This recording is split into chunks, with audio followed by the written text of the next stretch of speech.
Hello everybody, here we are today and we are continuing on with our season previews, and today we're going to be kicking off the Atlantic Division where we're going to be starting with the Boston Bruins. Now before we start, please make sure to subscribe if you're new to me or the channel. That being said, let's get on into it. So the Bruins obviously were a team last year that had one of the best seasons in NHL history, some would argue the best in NHL history. And they won the President's Trophy. Everything was great until they made it to the playoffs where they were up 3-1 against the Florida Panthers, and they end up losing that series. They blow a 3-1 series lead, get knocked out in the first round, and things just are heartbreaking. It is a piece of history that they have to live with. The offseason is going to be rough. They know that emotionally, but things continue to get worse as they obviously lose some guys. So this being said, what are some storylines for the Spoked Bees going into the season? The first one is, how are things going to look down the middle? Obviously, they ended up losing some of those guys I just mentioned, being Patrice Bergeron and David Krejci. Wow, those are two guys you really don't want to lose. Bergeron, of course, a 6-time Selke winner, so a guy that's consistently going out there and had a lot of votes for his defensive play as a forward, while also being a really good offensive player as a forward.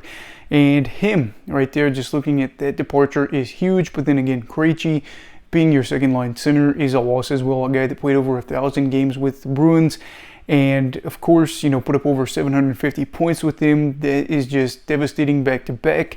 Now they're going to have to try to fill that void. So what exactly are they going to do here, and how is this going to work? The good news is they've kind of known for a while that this wasn't going to be the long-term plan for them down the middle. Obviously, Bergeron's been older and getting older. Krejci took off a whole year. Looked like he was going to be done forever before coming back last season in chase of another Stanley Cup. Didn't work out clearly, but they have got some backup plans, and right now it looks like Pavel Zacha will be the first line center for them. He is coming off of a really good year, 57 points, and is probably going to be going out there and again playing the top line role for them, which could be a really good thing because he almost hit 60 points last season, and now he's going to be playing alongside David Pastrnak and Brad Marchand. So to have him out there with two guys that are good players, especially Pasta looking to probably be in Rocket contention this year for the most goals in the season.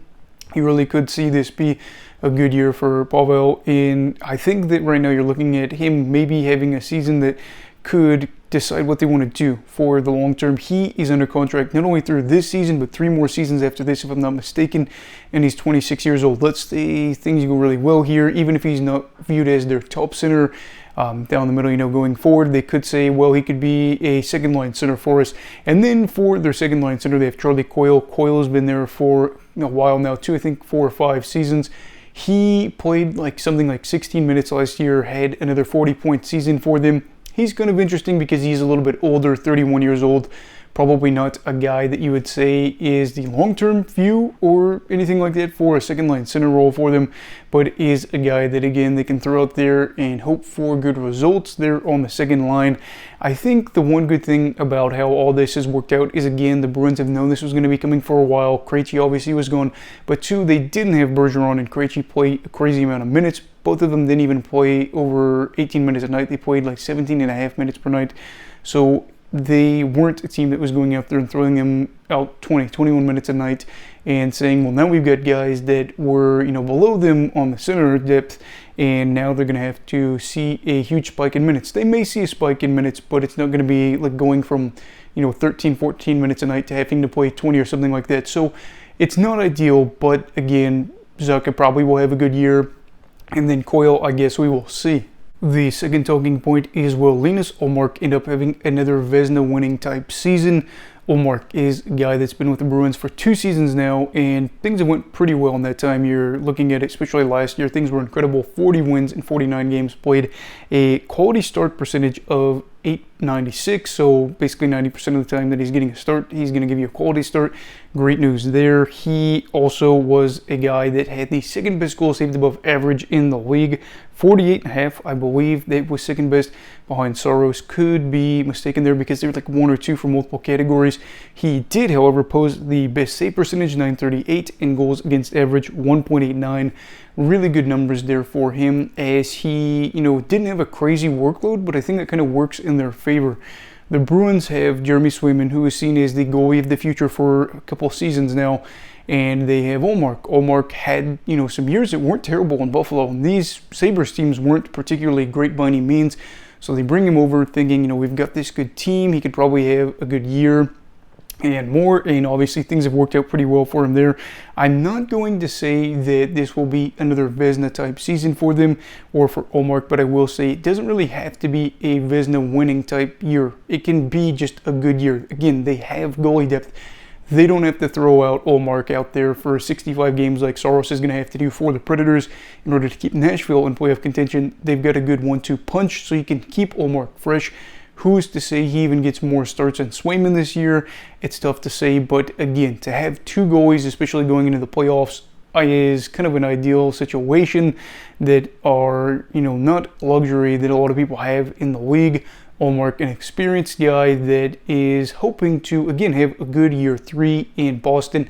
And since his first year with the Bruins ended up being pretty good, I would imagine that, year 3, as long as the team just doesn't absolutely collapse around him, should be another good season for him as well. And I think for the Bruins, goaltending will probably be the least of their issues by the end of the year, but who knows, maybe I'm wrong. The third and final talking point here is how big of a drop-off should we expect for the Bruins?